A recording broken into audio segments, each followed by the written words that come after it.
agora que non vai sacarme. Temos que conseguir unha persoa xa. Isto cada día é un Cristo máis grande. Alguén ten que ocupar da casa. Pois o que temos que facer é darlle a Carme a subida que nos pediu. Non atopo ninguén.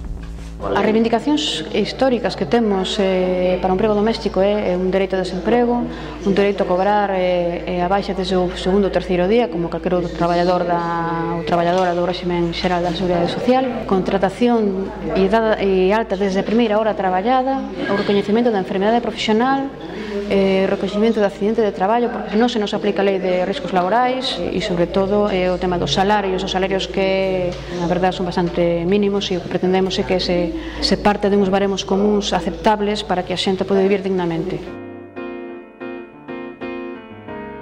Xera é unha asociación de empregadas de fogar que naceu dunha plataforma que se chamaba Plataforma pola Dignificación do Emprego de Fogar e, bueno, esta plataforma empezou a funcionar no 2001, varias organizacións sindicais, sociais, asociacións de mulleres de Santiago, conformaron unha plataforma para defender un pouquiño e loitar polos dereitos das traballadoras de fogar, porque a unha hora están vivindo unha precariedade laboral pois bastante extrema, non?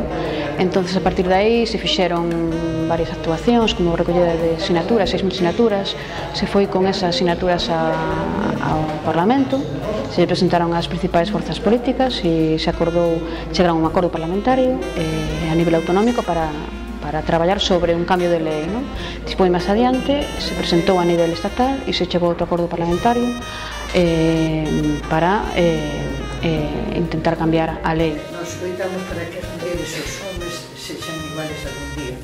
Neste momento sentímonos moi solidarios con este grupo ao que nos admiramos moito, porque sabemos o esforzo que están facendo para tratar de facer esta proposta a nivel nacional.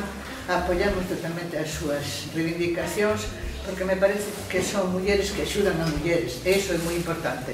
Elas axudan a que mulleres se poidan independizar, poidan ter os seus traballos, que a vida nos fogares sexa moito mellor.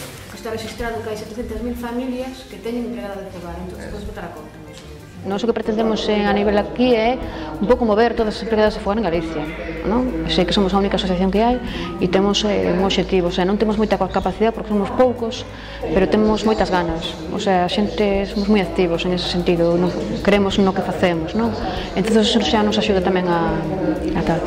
Logo, a nivel estatal, estamos nunha plataforma de asociacións de empregadas de fogar. Consideramos que é algo un colectivo desde o punto de vista laboral que está nunha situación obsoleta e totalmente anacrónica, xa que carece dos dereitos recoñecidos para a inmensa maioría dos traballadores. Isto é, máis que nada, unha chamada de atención. Iso é un acto de conciliación para a sociedade. Realmente o cambio legislativo ten que vir de máis da administración dos poderes políticos e públicos. Iso vai por outro camiño. Comezou unha mesa de negociación entre o Goberno, COE e Comisión UGT.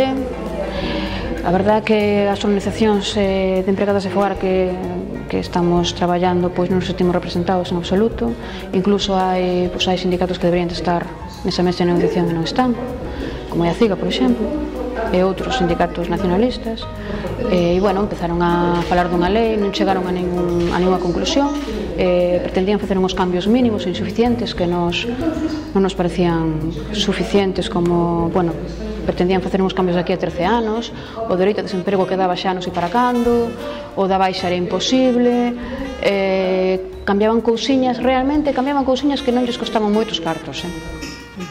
Con el tiempo le haremos un contratito. Usted haga lo que le pidan y verá como todo se arregla. Luego, los temas de inmigración, que también aquí hay una asociación de inmigrantes representada, hay varias cuestiones, es decir, hay una que é a situación das persoas que están en situación irregular, que precisamente acceden moito a este traballo porque é o traballo que máis irregularmente se realiza. As inmigrantes que as collen, encérralas na casa e non as deixan salir. O sea, que están de esclavas.